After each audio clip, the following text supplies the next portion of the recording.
ఓం సాయిరామ్. అఖిలాండ కోటి బ్రహ్మాండ నాయక రాజాదిరాజ యోగిరాజ పరబ్రహ్మ శ్రీ సచ్చిదానంద సమర్థ సద్గురు సాయినాథ్ మహారాజ్కి జై.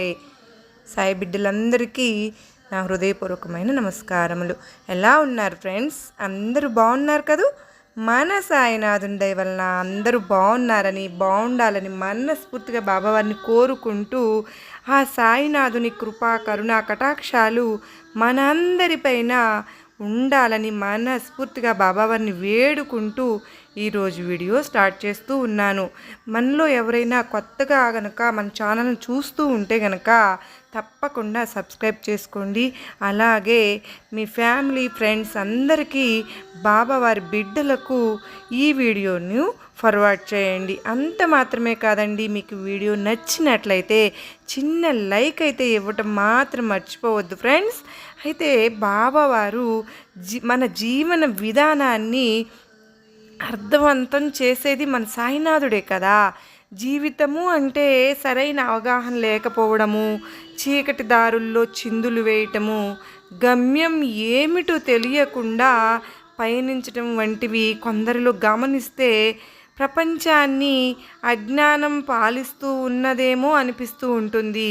చాలామంది మనం ఎవరము, ఎక్కడ నుండి వచ్చాము, ఎటు వెళుతున్నాము అనేవి తెలియక అయోమయ స్థితిలో కొట్టుమిట్టాడుతూ ఉంటారు.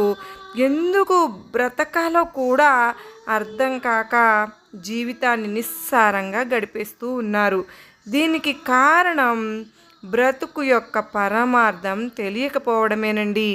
సాయినాథుడు మానవుల్ని తనలాగానే ఆనంద స్వరూపులుగానే కదా సృష్టించారు. కానీ తమలోని ఈ ఆనందాన్ని మనిషి గుర్తించలేకపోవడానికే ఈ సమస్యలన్నిటికీ కారణమవుతుంది. మూలం కూడా అక్కడే ఉంది. భగవంతునిపై భక్తి ప్రపత్తులే ఈ సమస్యలకు పరిష్కరించి జీవిత లక్ష్యాన్ని నిర్దేశించి దానిని చేరుకునే మార్గంలోని మాధుర్యాన్ని కూడా చవి చూపిస్తాయి. దీనిని తెలుసుకున్నవారు ఎల్లప్పుడూ సాయినాథుని వెలుగులోనే ఉంటారు. ఈ తీయదనం అనుభవించాక అంతకుముందు చికాకు కలిగించేవిగా తోచిన బంధాలు సంతోషదాయకంగా కనిపిస్తాయి. సాయినాథుడు ఇచ్చిన ఈ జీవితం వృధా కాదు అని మనకు బోధపడుతుంది. భక్తి, విశ్వాసము అనే రెండు కళ్ళు ఉంటే జీవితమంతా వెన్నెలే కదండి.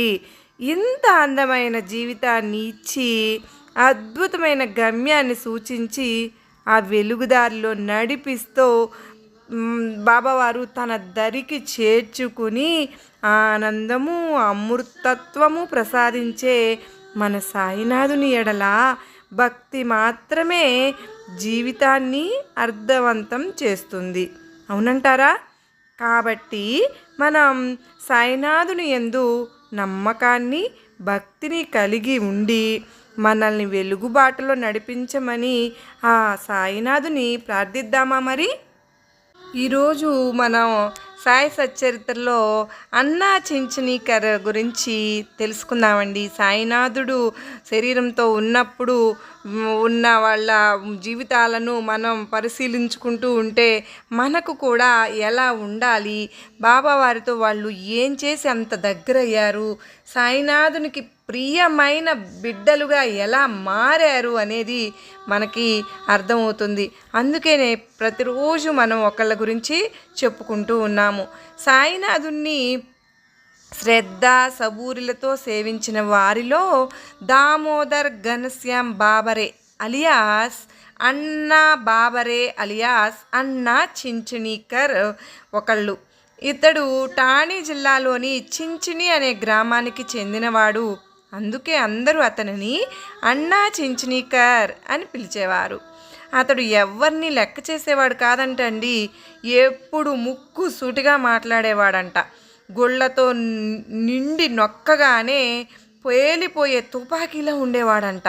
చేతిలో నిప్పైనా పట్టుకోవచ్చునేమో కానీ అన్న మాత్రం అంతకంటే ఎక్కువగా మండి పడిపోతూ ఉండేవాడంట. ఎప్పుడు చూసినా అతనికి పనులన్నీ చకచకా సాగిపోవాలి, అరువు బేరం ఎరుగనే ఎరగడు, మొహమాటం లేకుండా నిష్కర్షగా వ్యవహరించేవాడంట.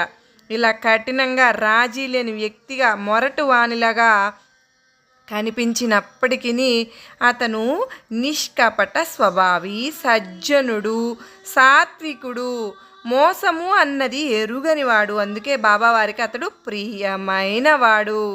అన్నా చించినీకర్ మొదటిసారి షిరిడి వెళ్ళినప్పుడు అకస్మాత్తుగా ఆ గ్రామంలో ప్లేగు చెలరేగింది. గ్రామంలోని అందరూ ఊరు విడిచి వెళ్ళిపోయారు. అతని భార్య లక్ష్మీబాయి మాత్రమే గ్రామంలో మిగిలింది. సహజంగానే ఆమె భయపడింది. అప్పుడు బాబా ఆమెకు భౌతికంగా దర్శనమిచ్చారు. అంతటితో ఆమె ఎటువంటి భయము లేకుండా ధైర్యంగా ఉంది. వ్యాధి అంతరించి గ్రామస్తులు తిరిగి వచ్చేదాకా సాయి ఆమెకు 10-12 సార్లు సాక్షాత్కరించి అభయమిచ్చారు. ఈ సంఘటనతో ఆ దంపతులకు బాబావారి పట్ల అత్యంత భక్తి శ్రద్ధలు ఏర్పడ్డాయి. తరువాత అన్నా చించినీకర్, లక్ష్మీబాయి ఇరువురు షిరిడి వచ్చి సాయినాథుని సన్నిధిలో నివసించసాగారు. వారు బాబావారి నుండి ఏమీ ఆశించకుండా చాలా సంవత్సరాలు నిష్కామ సేవ, నిస్వార్థమైన సేవ చేశారు. అతనికి 50 సంవత్సరాలు దాటిన సంతానం కలగలేదు. ఒకనాడు ఆ దంపతులు బాబాకు సేవ చేస్తూ ఉండగా శ్యామ, కాకాసాహెబ్ దీక్షితులు అక్కడే ఉన్నారు. శ్యామ బాబాతో, దేవా, ఏమిటి మీ లీలా? ఎక్కడెక్కడ నుండో భక్తులు తమ కోరికలు నెరవేర్చుకోవడానికి మీ వద్దకు వస్తూ ఉంటే వారందరి కోరికలు తీరుస్తూ ఉన్నారు. కానీ ఈ అన్నా లక్ష్మీబాయి మిమ్మల్ని ఇంతకాలంగా సేవిస్తూ ఉన్నా మీరు వీళ్లకు సంతానం ప్రసాదించరేమిటి అన్నారంట. బాబా చిన్నగా నవ్వి, శ్యామా, నీవు చిన్నవాడివి, నీకేమీ తెలియదు. ఎవరైనా మనస్ఫూర్తిగా ఏదైనా కోరితే నేను ప్రసాదించకపోవడం ఎప్పుడైనా జరిగిందా? ఏమీ తెలియని వాడిలా మాట్లాడతావేంటి? ఈ దంపతులు నన్నేమీ కోరలేదు. కావాలంటే వారినే అడుగు. వారికి నిజంగా బిడ్డ కావాలంటే ఇస్తాను. కానీ ఒక్క తరం కంటే వీరి వంశం నిలవదు. అంతకంటే కలకాలం కొనసాగే వంశ ప్రతిష్టను ప్రసాదిస్తాను అన్నారు. బాబావారి భావము ఎవరికీ అర్థం కాలేదంట. అప్పట్లో అన్నా చించినీకర్ పొలాలకు సంబంధించిన వ్యాజ్యం ఒకటి దాహను కోర్టులో నడుస్తూ ఉండేదంట. అచ్యుత్ నారాయణ్ ఖరే అనే ప్రఖ్యాత న్యాయవాది ఆ కేసును వాదిస్తూ ఉండేవాడు. అప్పుడప్పుడు అన్న దాని గురించి బాబాను అడుగుతూ ఉండేవాడు. అప్పుడప్పుడు అతడు ఎప్పుడు అడిగినా సరే బాబావారు అల్లా అచ్చా కరేగా, దైవం మేలు చేస్తాడు అని మాత్రమే సమాధానం ఇస్తూ ఉండేవారు. అలా 3 సంవత్సరాలు గడిచిపోయాయి. ఒకసారి అన్నా చించినీకర్ను కష్టపెట్టడానికి గిట్టని వారు ఎవరో అతడు కేసు ఓడిపోయినట్లుగా తెలియజేస్తూ ఉత్తరం పంపారు. ఆ ఉత్తరాన్ని చూస్తూనే అతడు కాకాసాహెబ్ దీక్షిత్ వద్దకు వెళ్ళి విషయాన్ని చెప్పాడు. ఆ విషయమై బాబా వారిని అడగాలని ఆ ఇద్దరు మసీదుకు వెళ్ళారు.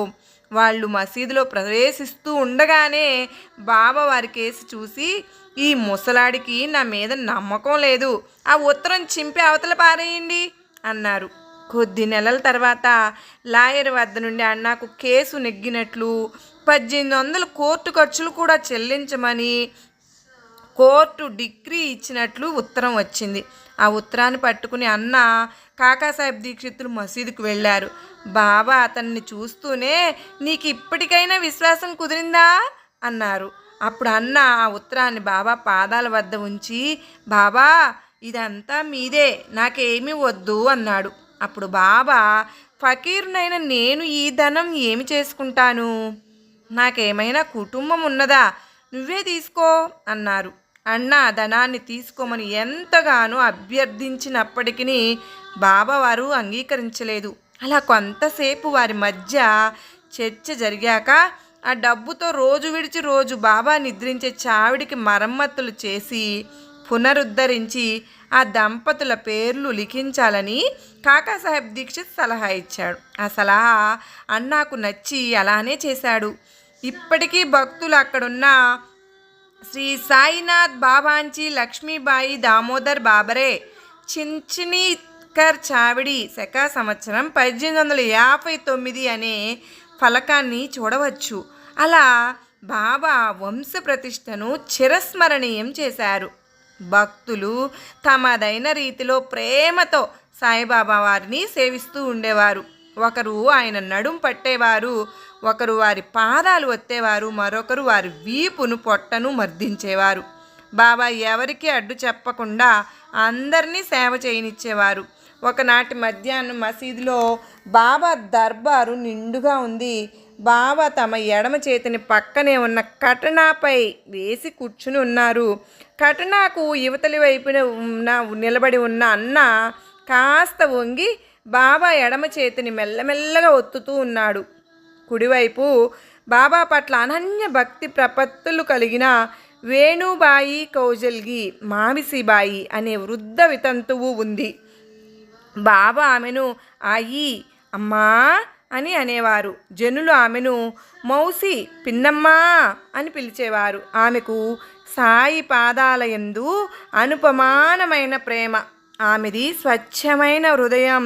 ఆమె తన 2 చేతుల వేళ్లను బాబా పొట్ట చుట్టూ చుట్టి పొత్తి కడుపు మర్దం చేస్తూ ఉంది. ఆమె బాబా స్మరణ చేస్తూ చాలా వింతగా పొట్ట వీపుకు అంటుకునే పోయేలాగా గట్టిగా ఒత్తుతూ ఉంది. బాబా కిమ్మనకుండా వారికి ఏ బాధ లేనట్లుగా కూర్చున్నారు. భక్తులకు మేలు కలగాలని, వారు అనవరతం తమ స్మరణలో ఉండాలి అని వారి నుండి సాయి నిష్కపటమైన ప్రేమను తీసుకుని ఎటువంటి సేవనైనా స్వీకరించేవారు. దీనవత్సలుడైన సాయి తన భక్తులను ఎన్నడూ ఉపేక్షించేవారు కాదు. బాబావారు అప్పుడే కాదండి, ఇప్పుడు కూడా అలానే చేస్తూ ఉన్నారు. తమకు బాబావారే ప్రపంచం అనుకున్న వాళ్ళకి ఏదో ఒక సేవ ఇస్తూనే ఉన్నారు. ఎందుకు అంటే సాయినాథుని స్మరణలో ఉంచాలి అని. నన్ను అలాగే యూజ్ చేసుకుంటున్నారు. ఫస్ట్ నుంచి కూడా డెకరేషన్స్ అన్నీ బాబావారు వచ్చింది మొదలు ఎన్నెన్ని డెకరేషన్స్. బావిలో నీరన్నా ఇంకిపోతాయేమో కానీ మా ఇంట్లో సాయినాథుని డెకరేషన్స్ ఎన్నెన్నో అలాగ చేయించుకున్నారు. ఇప్పుడు ఈ విధంగా సేవ చేయించుకుంటూ మీ ముందుకు తీసుకొచ్చారు. అలా చేస్తూ ఉంటే ఆమె బాబావారికి దీనవత్సలుడైన బాబావారు తన భక్తులను ఎన్నడూ ఉపేక్షించేవారు కాదు. ఆమె బలంగా ఒత్తుతూ ఉంటే బాబా క్రిందికి పైకి ఊగిపోతూ ఉన్నారంట. ఆమె కూడా అలాగే కదులుతూ ఉంది. యువతలి వైపు ఉన్న అన్న ముందుకు వంగి ఉన్నప్పటికీ కదలకుండా స్థిరంగా ఉన్నాడు. ఇరువురు తమ తమ సేవలలో లేనపై ఉండగా ఆమె ముఖం క్రిందికి పైకి కదులుతూ అన్న ముఖం వద్దకు వచ్చిందంట. మంచి హాస్య స్వభావం కల ఆమె అదే అవకాశంగా తీసుకుని, ఈ చపలుడైన అన్న నన్ను ముద్దివ్వమని కోరుతున్నాడు. ఇదేమిటి అన్నా, తల నెరసినా నీకు సిగ్గులేదు, నన్ను ముద్దు పెట్టుకోవాలని చూస్తున్నావు అని అన్నది. వెంటనే అన్న తన చొక్కా చేతిని మడుచుకుని, నేను ముసలివాణ్ణా, పిచ్చివాణ్ణా, నేనేమైనా మూర్ఖుణ్ణా, నీవే మొహం పెట్టి తగవుకు తయారయ్యావు అని అన్నాడు. వారిద్దరిని సమానంగా ప్రేమించే బాబావారికి వాళ్ళని శాంతింపజేయాలనుకుని ఒక మంచి యుక్తిని పన్నారు. ఎంతో ప్రేమతో సాయినాథుడు, అరే అన్నా, ఊరికే ఎందుకు గొడవ చేస్తున్నావు? తల్లిని ముద్దు పెట్టుకోవడంలో అనుచితమేముందో అర్థం కావడం లేదు అని అన్నారు. ఆ మాటలు విని ఇద్దరూ శాంతించారు. ఆ హాస్య రసవాణిని ఆస్వాదిస్తున్న వారు అంతా సాయిబాబా చమత్కారానికి ముగ్ధులయ్యారు. చూడడానికి అది చిన్న కథే అయినా అందులోని మర్మాన్ని తెలుసుకోగల శ్రోతలు తల్లి బిడ్డలలో ఉండవలసిన ప్రేమ ఆ ఇద్దరిలో ఉంటే వారికి అలా కోపం వచ్చేది కాదు, తగవు పుట్టేది కాదు అన్న మాధుర్యాన్ని ఆస్వాదించగలరు. బాబా వారి సేవలో తరించిన శ్రీ అన్నా చించనీకర్ చించణిలో సాయి శివమందిరాన్ని నిర్మించాడు. అతను 1920 ఏప్రిల్ 15వ తేదీన తుదిశ్వాస విడిచాడు. ఇప్పుడు ఆ మందిరం అన్నా చించనీకర్ ట్రస్ట్ పర్యవేక్షణలో ఉంది. చివరి వరకు హృదయపూర్వకంగా బాబావారి సేవలో తమ జీవితాన్ని గడిపిన ఆ దంపతులు తమ యావదాస్తిని షిరిడీ సాయి సంస్థానానికి వీలునామా ద్వారా దారాదత్తం చేశారు. అంతేకాక సమాధి మందిరానికి ఎదురుగా ఉన్న సభామండప నిర్మాణంలో ఖర్చయిన మొత్తంలో ఎక్కువ భాగం అన్నా చించినీకర్ ట్రస్ట్దే భరించింది. ఇదండి ఎంతో గొప్పగా ఎంత వాళ్ళ ధనాన్ని సద్వినియోగం చేసుకున్నారో చూడండి. బాబావారిని నమ్ముకుంటే మన ధనం కూడా సద్వినియోగం అవుతుంది. ఈరోజు సాయి ప్రేమామృతంలోకి వెళ్దాం. పారాయణ దుఃఖహేతువులైన వ్యక్తిత్వపు పరిమితులను దాటించి అన్ని పరిమితులకు పరమైన ఆనందాన్ని అందించి పరాయణత్వాన్ని కలిగించేదే పారాయణ. ఒకానొక మహత్తర అంశాన్ని కూలంకషంగా అధ్యయనం చేసి అపారమైన దానితత్వాన్ని ఆకలింపు చేసుకునే సాధనం పారాయణ. సద్గురు దివ్య పాదాలను హృదయంలో ప్రతిష్ఠించుకుని భక్తి రాగ రంజితమైన మనస్సు అనే కుంకుమతో ఆ పాదాలకు పారాణి చేయడమే పారాయణ. కరెక్ట్గా జోగు గురించి మనం చెప్పుకుంటున్నాం కదండి. చోల్కరు జోగు వద్ద అతిథిగా ఉన్నారు. జోగు ఇంటికి వెళ్ళడానికి సిద్ధమయ్యాడు. జోగు లేవగానే చోల్కర్ కూడానంట జోగుతో బయలుదేరటానికి జోగుతో బయలుదేరాడంట. బాబా జోగుతో ఇతనికి త్రాగడానికి కప్పులో చక్కెర బాగా ఎక్కువ వేసి టీ ఇవ్వు అని చెప్పారంట.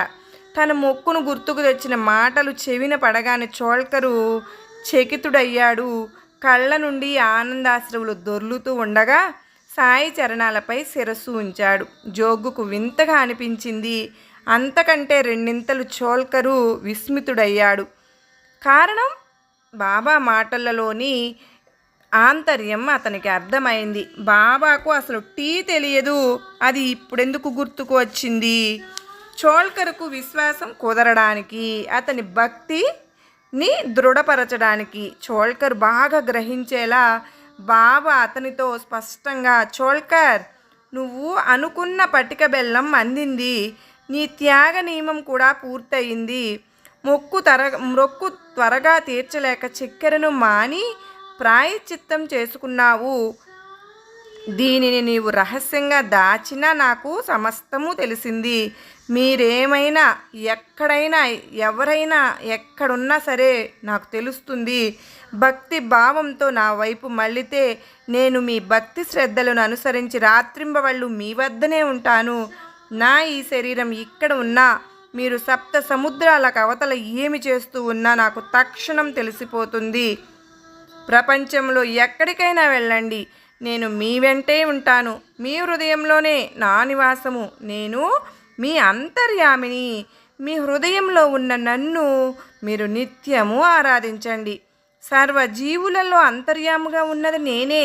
ఇంట్లో కానీ, వాకిట్లో కానీ, లేదా దారిలో కానీ, ఆయా స్థలాల్లో ఎవరు మీకు కలిసినా నేనే ఉన్నాను. నేనే వారిలో తిష్ట వేసుకుని ఉన్నాను.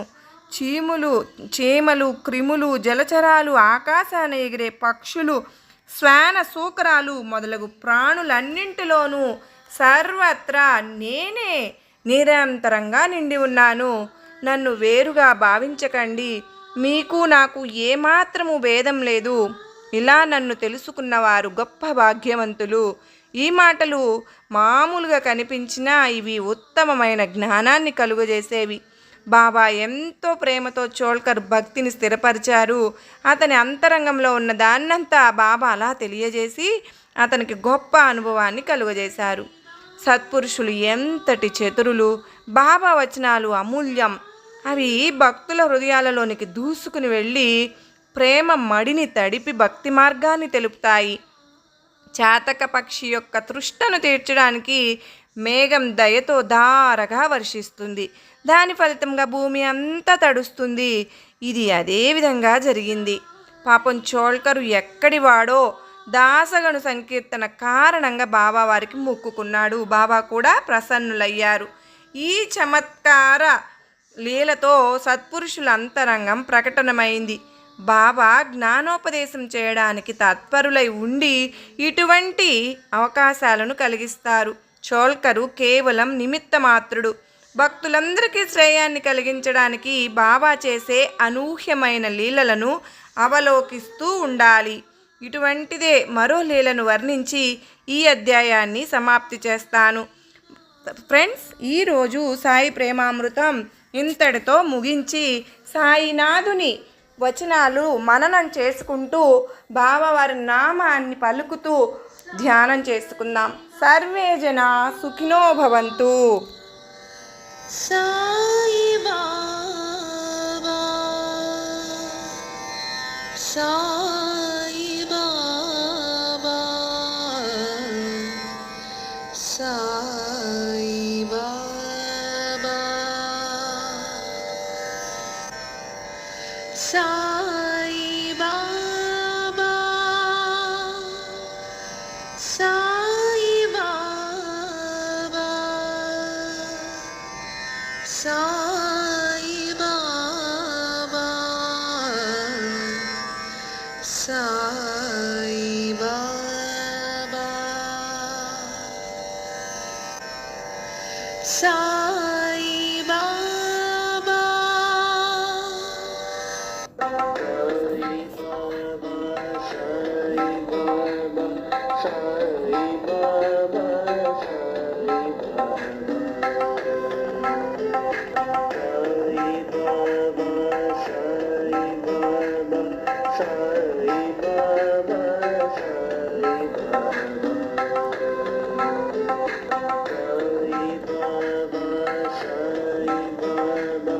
Sai